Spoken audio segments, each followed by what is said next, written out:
Welcome back to this Blender for Beginners tutorial series. In our last video, we ended with putting fur on our towel, or rather fuzz, using a particle system, a hair particle system to be exact. And we dove a little bit into what particle systems can do, but like mentioned before, particle systems are going to be obsolete because of geometry nodes. So don't worry too much if you don't understand all the settings inside particle systems. Let's start this phase of our project, in which we will be creating our vanity, which is the centerpiece of our scene, by creating another collection. We will call it vanity. Let's rename the things that we just made, and for some reason it is not in the hand towel collection. We're going to name them and then put them there.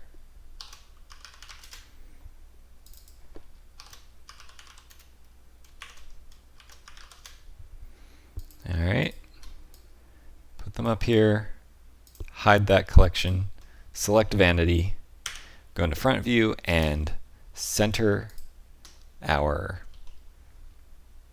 cursor at the world origin. Let's go up here to our outliner and we're going to turn on reference. If you'll remember, we already scaled our reference image for the vanity because we used it in determining the size of our sync hardware up here.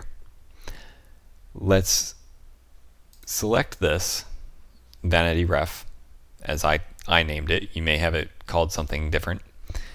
And Shift H will hide everything in this collection except what we have selected. We're going to start by moving it up on the Z to where it's roughly on the ground plane. It's not an essential step, but I just like having the feet of what I'm working on the ground. We're going to start by adding a cube,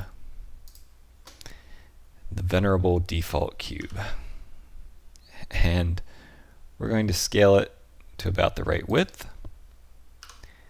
Move that up on the Z till it's just under the marble top. This is going to be our wood portion. And let's take that bottom plane and we're going to scale it to the 3D cursor, which is at 0 on every axis. So scale on the Z to 0, and there it is resting on the ground plane. We're probably going to stay in wireframe view for most of this, so Z4 on the number pad will get you there. And of course we need to Control A, apply rotation and scale for our cube. Now what we're going to do is we're going to go around it, making cuts where seams would be separations between the actual wood pieces. So for instance, we'll Control R, put one here, put one here. So I am following the seams between the pieces in the wood, in the furniture. Let's not go too far before we divide it down the center and select half of the mesh. It doesn't matter which half. Delete it and add our mirror modifier. And we'll turn on clipping because nothing has to go past the center point. And we can't make mistakes with things being almost at the center but not quite, or overlapping geometry. It'll cut down on that a little bit. So let's tab back into edit mode, Control R, and go there. Now before we go much further, we are going to need to know what the sides of this cabinet look like. To do so, we'll go back to where we got the previous image and saved for our reference. If you'll remember, Chan's Furniture is where we got our reference image for the front of our vanity cabinet. Let's go back to that site, which is chansfurniture.com, and look for the Abbeville series. And this is the name of the cabinet that we are using as our reference right here. And find one of the angled views that gives you kind of some detail of what the side looks like. And there's really not a lot of detail. You don't need to save the image or anything because there's not a whole lot of detail to look at. We just need to know how many seams there are and where they are approximately. You can save it if you want, but we're not putting it in our viewport or anything like that. So back in Blender, let's go to the side here and add 2 loop cuts here. And we're going to scale those on the Y. You know what? Let's not do that. Let's add yet another mirror modifier because we don't want to do any more modeling than we have to. Delete those and actually don't add another modifier, just change this one to mirror on the X and Y. Now our proportions are not correct front to back, but we're not going to worry about that just yet. Tab back into edit mode, Control R, and come over here. If we look from the top view, we'll get this to be approximately a square, which it is, almost. It only needs to be approximate anyway, but that looks pretty good. So let's go out here and just keep adding cuts where there are edges or seams.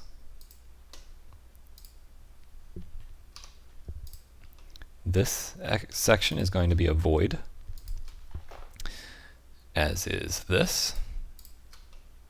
So let's delete those faces. And I'm going to turn off the reference collection for the time being because we want to get under here and not have our view restricted. So let's take our edges and turn on our snapping to vertexes or vertices.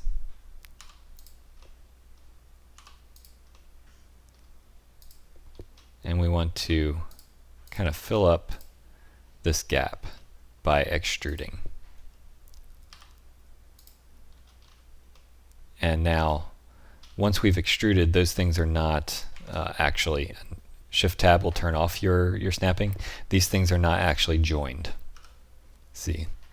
So what we can do is the same method we've been using before, which, select all our vertices, bring up your search, be it spacebar or F3, and type merge by distance.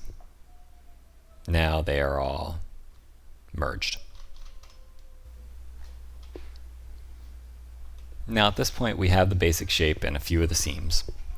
Let's turn our reference layer back on, go to front view, and on this front corner we're going to place our cursor here.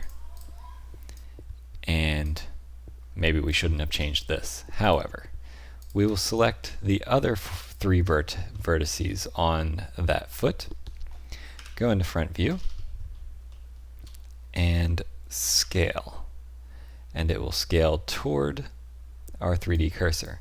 Now the objective is not to have it on the line, it is to match the angle, because this isn't going to line up exactly anyway.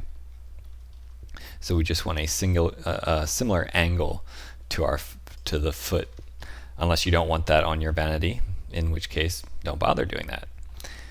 Anyway, let's go back into edit mode. There is a piece along the bottom under these doors.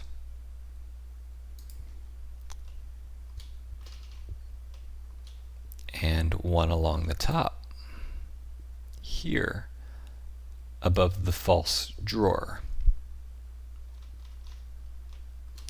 Now, that will have given us our seams all the way around, actually. So there may not have been any real reason to go back to the website and get that second image. Anyway, we have what we needed.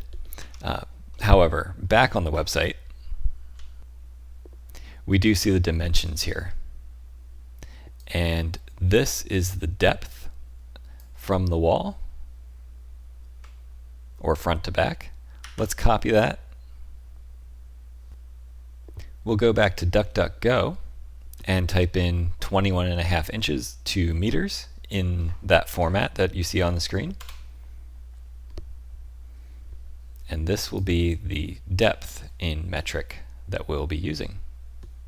So let's copy that and go back to Blender.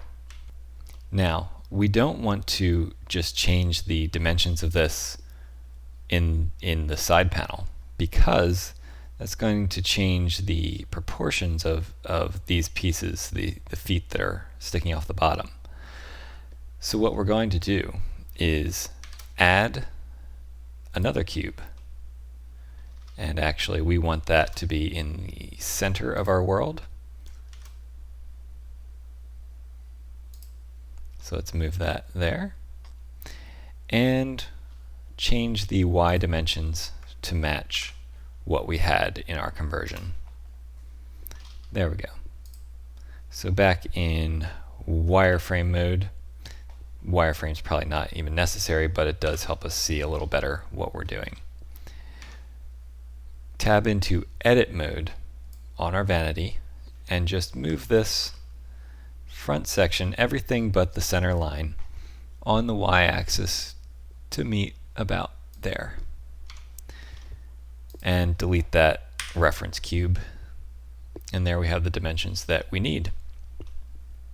Now, we need a marble top on the top of this.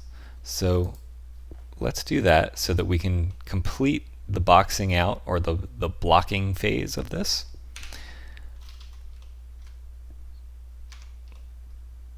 I'm going to take this central vertex and put our cursor there,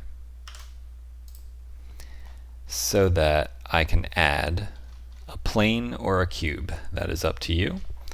I like working with planes.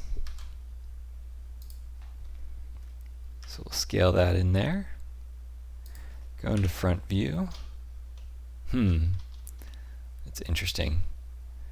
I chose the wrong vertex for that.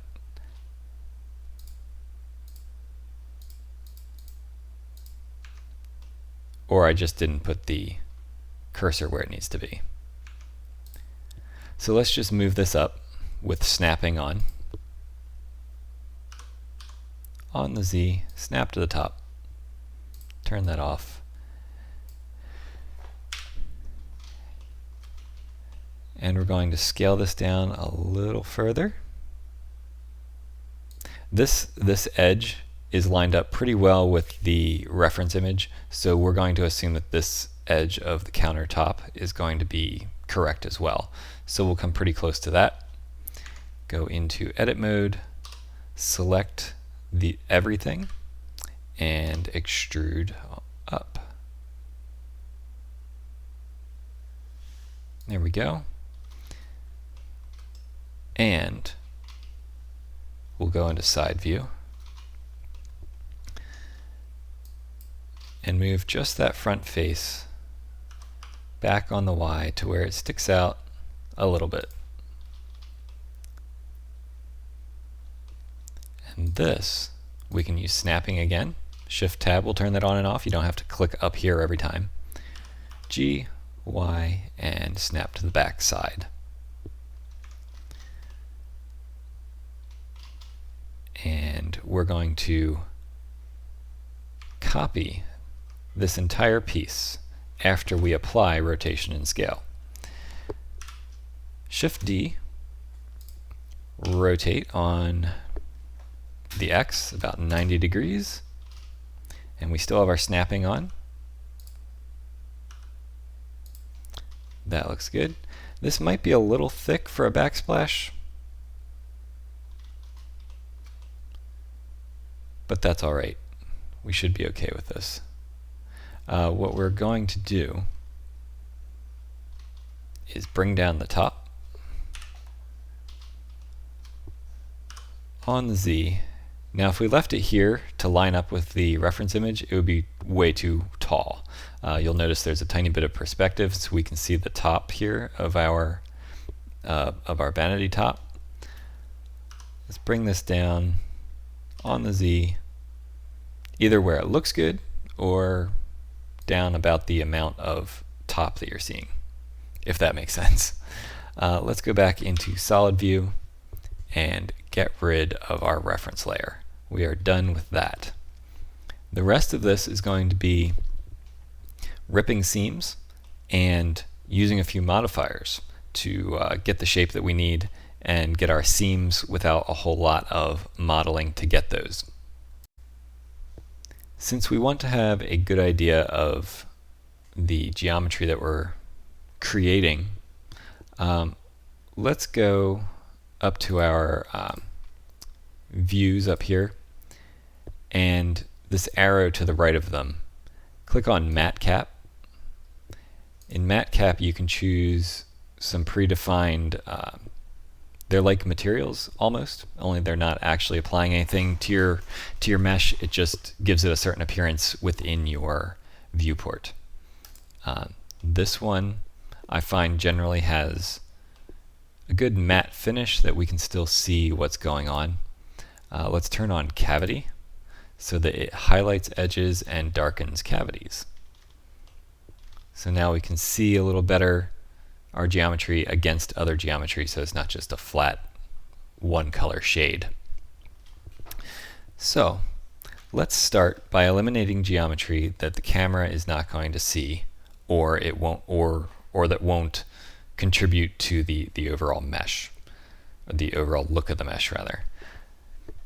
I was going to delete this back face, but I think we'll keep it. We definitely don't need the bottom, unless let's keep these two outer faces, but we don't need the middle. We're going to be UV unwrapping this, and we don't want any more geometry than what is needed, because it'll take up space on our UV, and that will be explained in just a little bit. So let's take this bottom and inset to where we won't see the inner part, and delete that face. So we have an opening on the bottom. This would be called a non-manifold mesh, since it, or not airtight or not watertight. All three of those things mean the same thing. It means there are holes in the mesh. Depending on the game engine or the use of your mesh, some people will not want a non-manifold mesh. So that's something to keep in mind. In our case here, it's not going to matter. So there we have that. Now, why do we want to keep these faces, even though no one's going to see them? We do want to keep something there because we need an edge to bevel, because all edges need to be beveled. Otherwise, they don't look right. So, number one, what we're going to be doing with this is selecting all the seams in which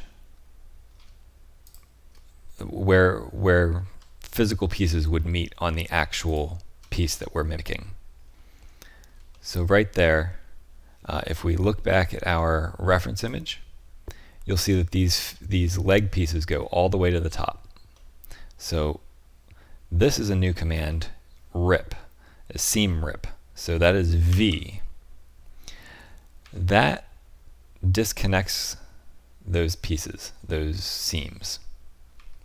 And the reason that is going to become important is because we're going to have a bevel modifier and a solidify modifier applied to make these look like separate pieces. Let's hide our countertop.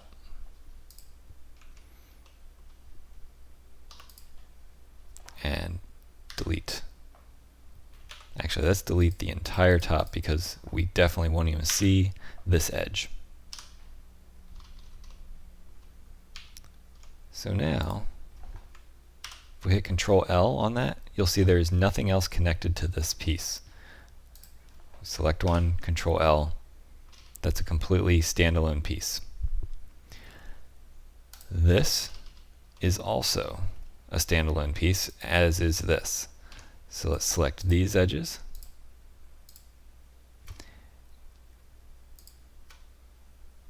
And hit V. And now they are very separate. Now, before I keep going on further, I need to kind of show you why we're even doing that, because up to this point we've been merging all our vertices because we have overlapping geometry and we don't want that, right? Well, in this case we do. So let's go keep our mirror here and add a solidify modifier. While we're adding a modifier, let's just make sure that we have applied rotation and scale. Looks like we have. And that thickness actually isn't too bad. Only the outside is going to matter. But you'll see this kind of gets thinner at the corners. That can be overcome by selecting even thickness. And another thing we don't need are these inner faces now. So we can select only rim. And that gives us rims inside the corners here. Which leads me to another thing. We left these faces with that rim turned on. We don't need them anymore, actually. So let's get rid of them.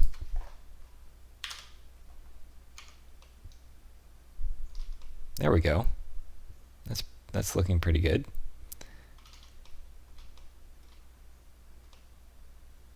Now these have some funny things going on. Because of the odd shape, I'll show you what I mean.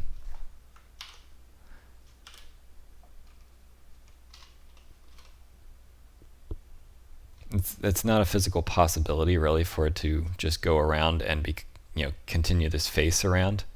So you get this odd shading and such. Hopefully that won't be an issue. If it does become a problem, there's a simple fix for it, but we're not going to do it unless we have to. So now, remember our bevel modifier.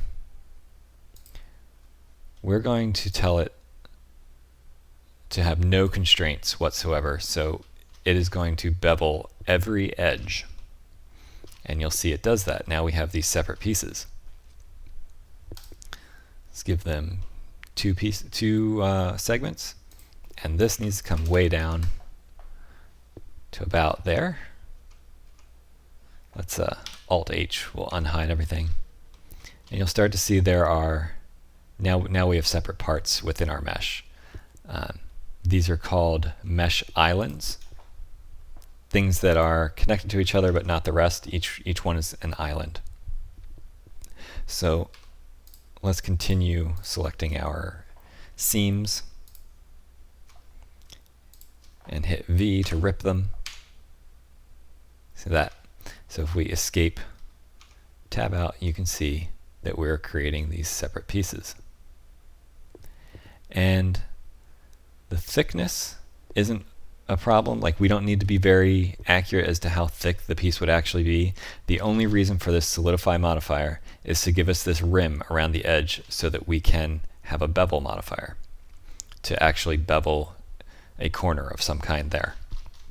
Otherwise we just have flat geometry all around.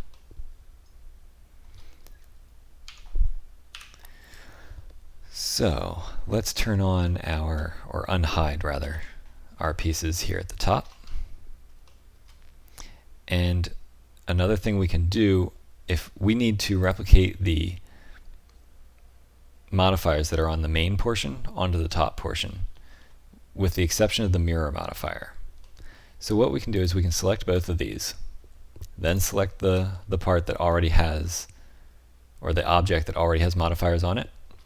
Control L for link data, and the type of data we want to link is the modifier, or the modifiers, plural. And you'll see that it did some funny stuff. This, we rotated it, the backsplash, and did not apply the rotation and scale. However, it's still doing this. That's because it's mirroring, and we don't want the mirror on there. So if we remove the mirror here, it is not going to remove the mirror from the original object. Let's do the same here. Now everything looks as it should. Everything is beveled.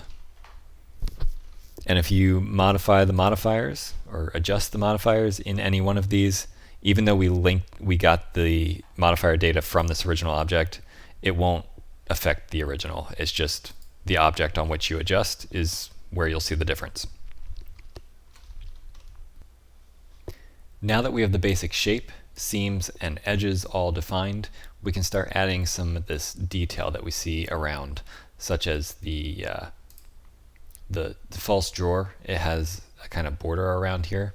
Let's turn on our reference again so we can see that, exactly what I'm talking about. And it's going to be this area here. It looks like it has kind of 3 levels of extrusion.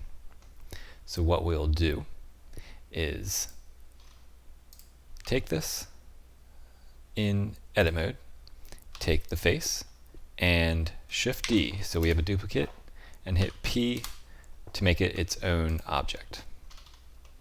We're going to remove the solidify modifier from it, and let's hide these other objects. So when we look straight on, we can take this face and inset. Now you can see along the center line it's insetting from the center. We don't want that. So what we can do is hit B. However, that's what we would normally do. However, that's not going to work in this case. So let me show you what that would normally do. I'm going to take these edges and hit extrude and enter and just scale them up. Select this face again and hit inset, I for inset, hit B to only inset along edges that are not borders. So you'll see that center is staying on the line. Let's inset to about there. And let's select this face ring or face loop and delete it. Now, we don't need this either. So we're deleting almost all of our geometry. Take this outer edge, and we're going to need to know how far we're coming out from the surface on this. So let's Alt H, unhide everything. And we want to move it along the Y. Just a little bit. That looks like enough to me. And we're going to divide it in 3 pieces evenly. I still had snapping on, so that negated that. And we'll take this, put our snapping back on, bring it out to this edge on the Y axis, and bring this on X here, bring this down on the Z. We're getting flat faces is what we're trying to do. Okay, so now let's add 3 more loop cuts, put them there, and we're going to take this center line, bring it out on the Y again to that surface or that edge, and we're going to do what we just did with the center ring again. Bring it down on the Z there, bring this across on the X here, and the bottom edge. There are different ways of doing this.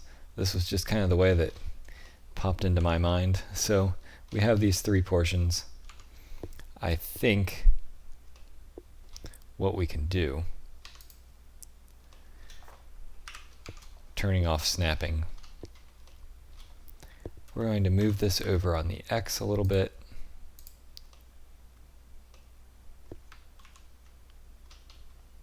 No, I have a better idea. Let's take this entire loop of edges, edge slide over this way, out away from the center.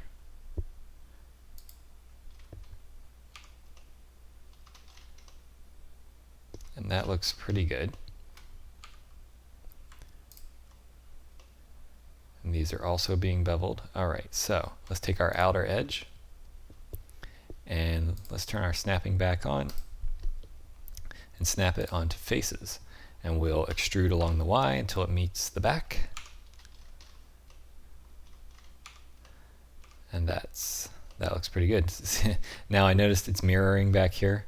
If we go into our mirror modifier, turn off Y, it'll look the way it's supposed to. Select nothing, and that looks pretty good. Now for our doors below, we are going to take this face and just hit P to give it its own, to make an object out of it. And we're not going to turn off the mirror, however we are turning off Y. Make sure the right object is selected. Turn off the Y mirror. And we're going to turn off clipping.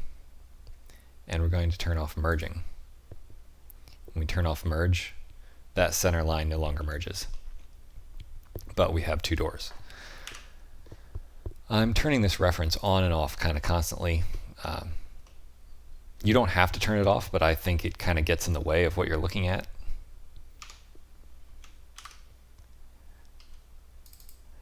I made two loop cuts and we're scaling them on the X to about there. We're going to do that on the vertical as well.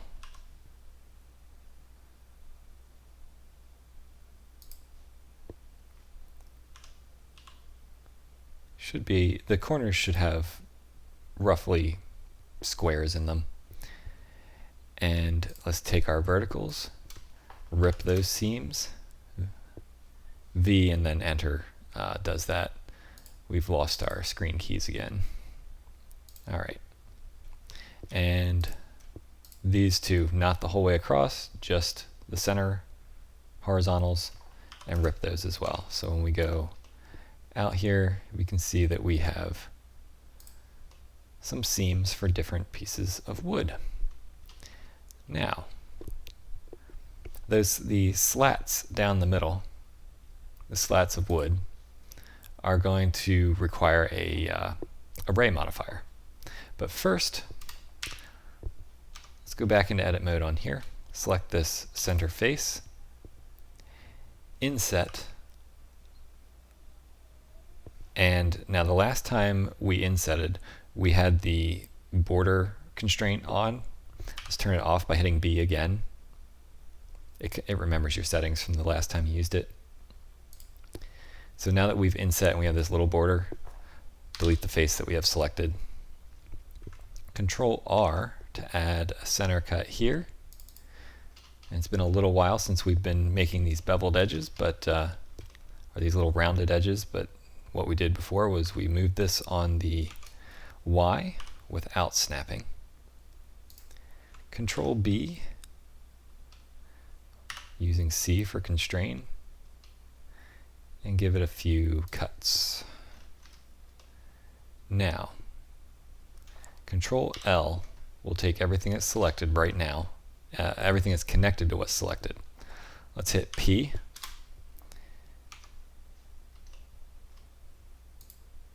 And only view it. Now you'll notice it's doing something a little strange. That's because we have solidify on and we don't need that. So let's remove that from its modifier stack. And we need to select all our vertices and merge by distance. There we go. You'll see that removed a bunch of vertices. And there we have our rims for the doors. And another good thing to do for this would be to take this inner loop and move it, extrude it on the Y a little bit. So we have a little more depth. And in the center of these verticals, we'll put our cursor right in the middle of them. So we'll select them and say cursor to selected. And we're going to create a new object. It's going to be a plane. We're going to scale it down to where the width just goes behind that little border that we just created. And this is going to be our repeating slat that comes down the front of the door. So just scale it till it looks kind of okay. Rotation and scale needs to be applied again. We will add a solidify modifier to it. And it's going to be a little smaller than that.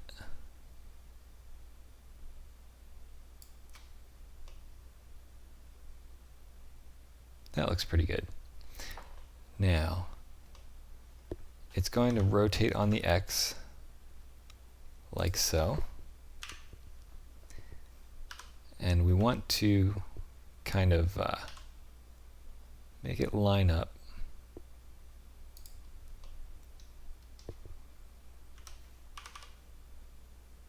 Kind of size it till it looks right, like it'll overlap correctly. You don't want it to just be the visible area.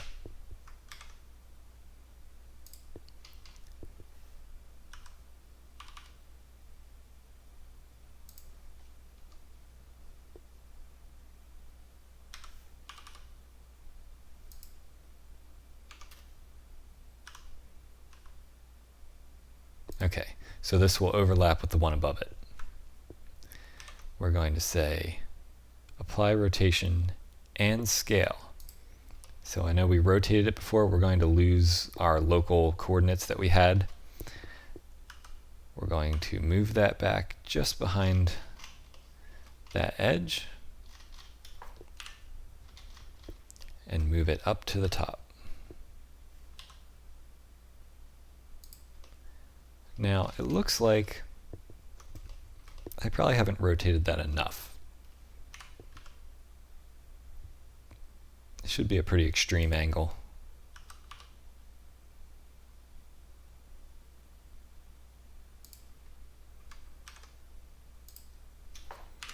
Now that we've applied our rotation, its Y is the global Y, and Z and X, and so on and so forth. Because we want that, because our array modifier is going to use the local coordinates of the object. Let's turn off our relative offset, go to constant offset, 0 on the X, and on the Y, we'll move it along the negative till it moves down to about the next one, and increase our count.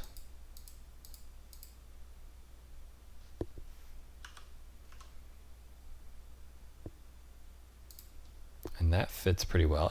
If you find that you've got gaps in your vertical direction, just scale things until they look right, apply the scale, and that should be it. That's all you need to do. And so that is how we put the slats in the front of our object. Now, I keep going back to this angle. I think maybe it's too extreme. So we'll do that. And when we rotate things in edit mode, it is not changing anything about the coordinates of the object. That's why I was doing that in object rather than, or I'm sorry, in edit mode rather than object mode. There we go. Now, Let's give this a mirror modifier so we don't have to do it again on the right side. But we don't want it to reference itself for the mirror in this case, so let's select the vanity cabinet as the reference point for that. Now we have all our little wooden details that we need. Now we have some metal pieces that we're going to need to add to it. For that, I'm going to turn back on the references, and we have a knob and these pulls, and we have hinges. You may notice that in my final render, I did not have hinges on there. That was not a design choice. That was me just completely forgetting to put them there. So let's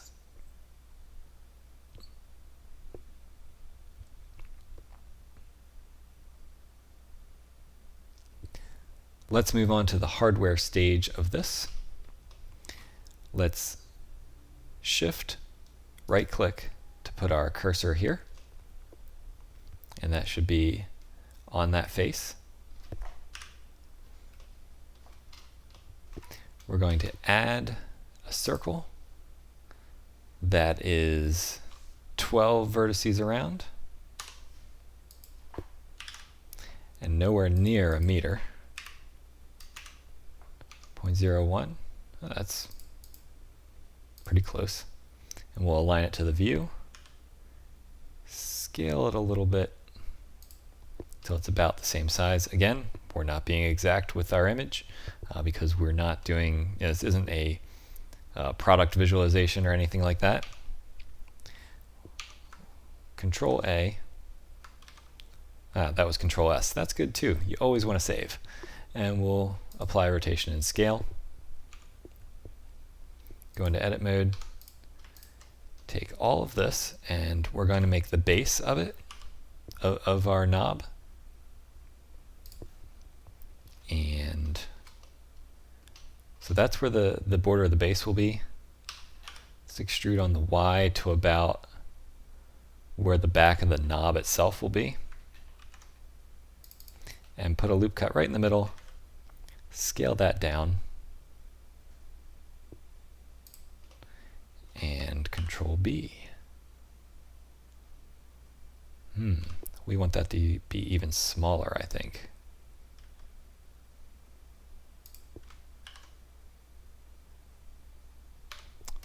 That's not working out, is it? Let's Control B, just 1. Scale that down.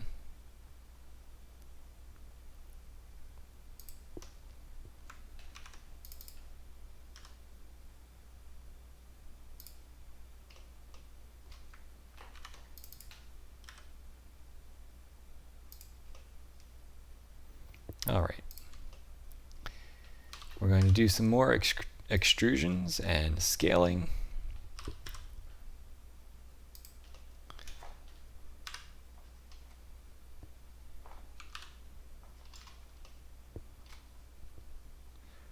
Hopefully you can see on my keys what it is I'm doing. I'm not narrating every little move at the moment. So this is how far out our knob will probably come.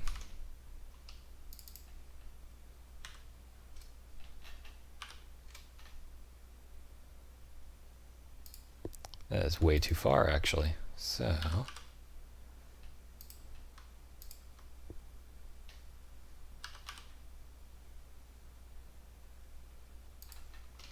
about there. Control F, G for grid fill. And that looks like a good base mesh. Now on our cabinet, we have not used a subdivision surface yet. We may or may not do that. It's a simple enough object that a subdivision surface may just add needless geometry, but in this case, this will not look good like this. Definitely not. So let's mark some edges that we would want to have beveled, and I think it's only that one. So let's give it a bevel weight. We're going to add a bevel modifier, tell it to use the weight as the limit method, and we'll bring this down very small. So we have a very small bevel here. Add our subdivision surface and add some supporting edge loops so that things aren't so round.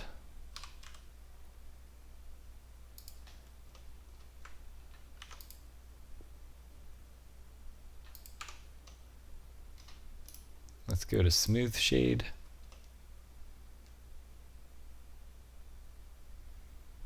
I'm not sure if I like that shape or not. If you don't like what you came up with, try again. That's really it's really how we get used to this stuff.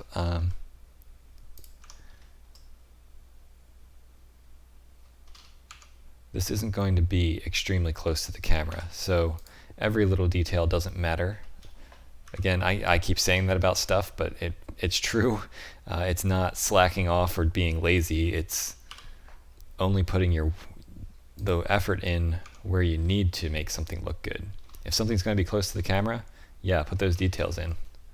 But in this case, it's not.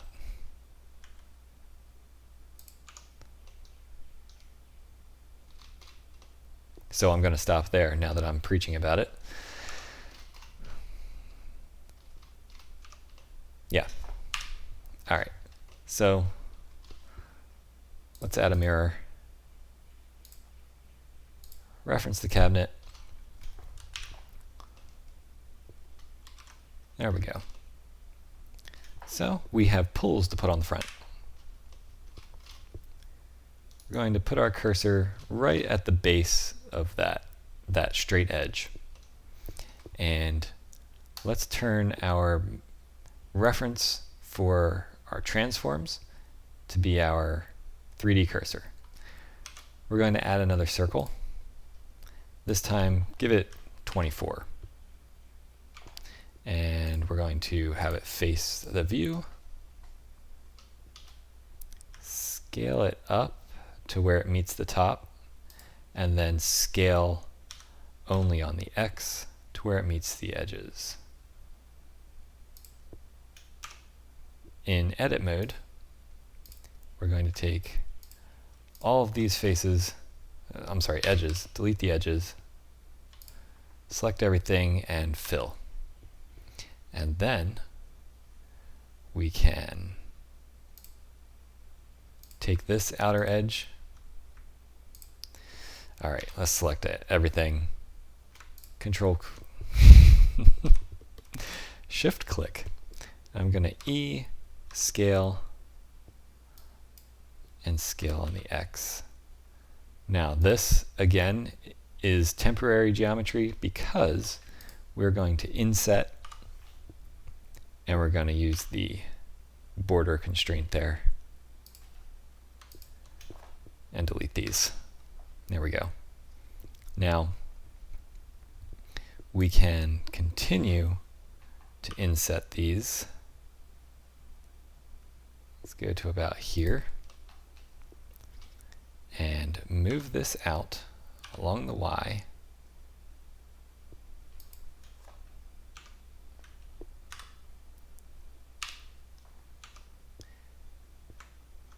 And we're going to put a loop here and scale that. It is scaling in relation to the cursor and not the median point right now, which may or may not be a good thing. Don't know yet. Let's take this face, inset. You'll hear me say things like, I'm not sure if that looks good or not. You know, I've done this how many times now in preparation for this tutorial, and countless times other times. It's really every time you do it, you see things a different way, perhaps, or a better way to do something, some kind of different outcome. And right now we're going to take this down to We're going to subdivide that so we have a vertex right in the middle. And we're going to give ourselves some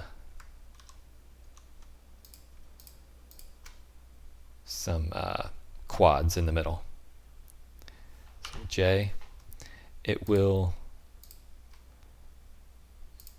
matters what order you select things in if you're doing multiple selections. And now if I see that we're not going to have even quads if we do this. So what we'll do is select just this, Control B, V for vertex. Now we should have the right geometry for all quads. Not even. All right, so there's a solution to this. We're using J to fill. Let's scale these apart from each other. And subdivide right there in the middle. Take this and this, and move them out ever so much, ever so little.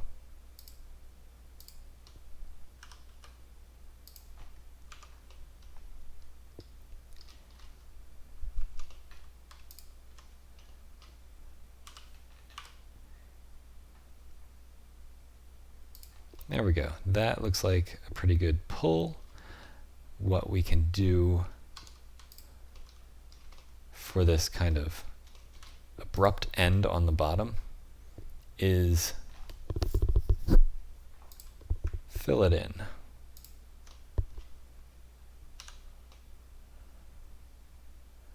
And inset. Delete this back edge. Turn on our snapping. And I want to go back to median point here. Turn on our snapping to vertex. Extrude both of these back here. And this guy to here.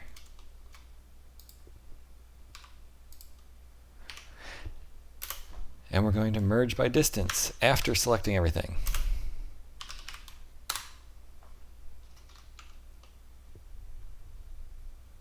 There we go. Won't matter a whole lot, but we're going to add our bevel modifier and a mirror modifier. But let's not add them individually. Select this and Control L. And take the modifiers from there.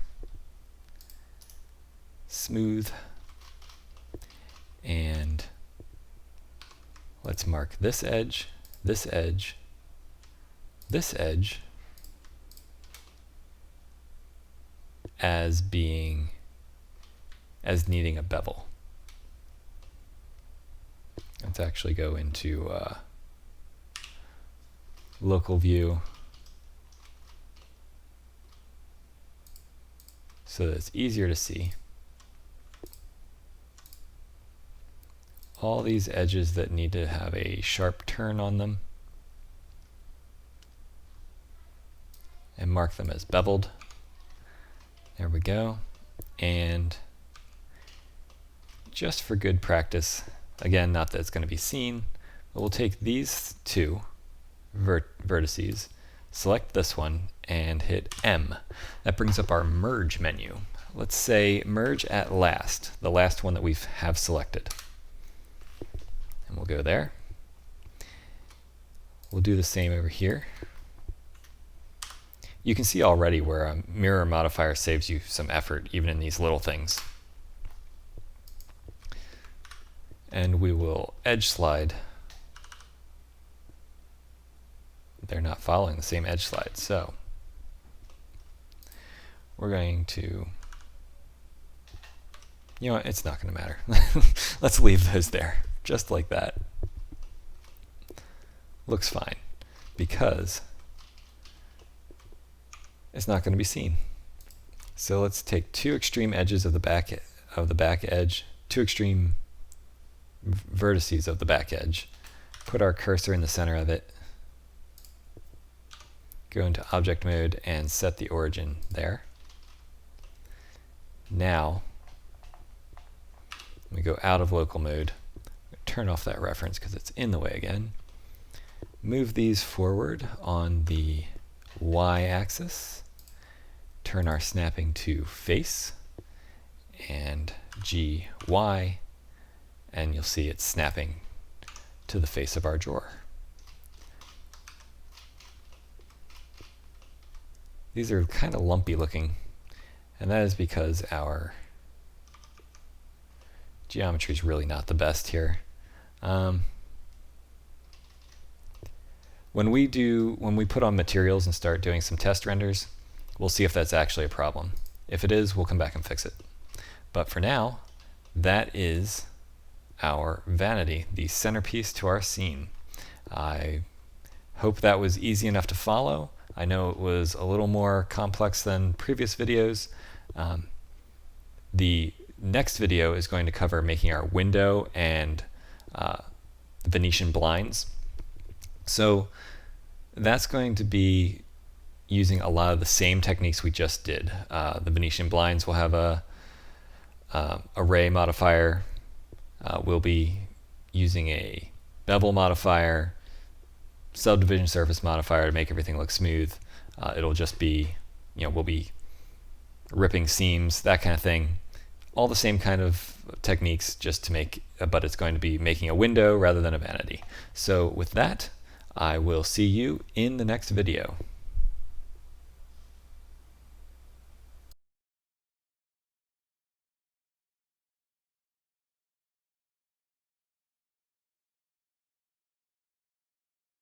Hey guys, if you found this video useful, hit like and consider subscribing to the channel. And you can turn on that notification bell too so that you don't miss future videos. Until next time, I'm Carl with Blender Forge.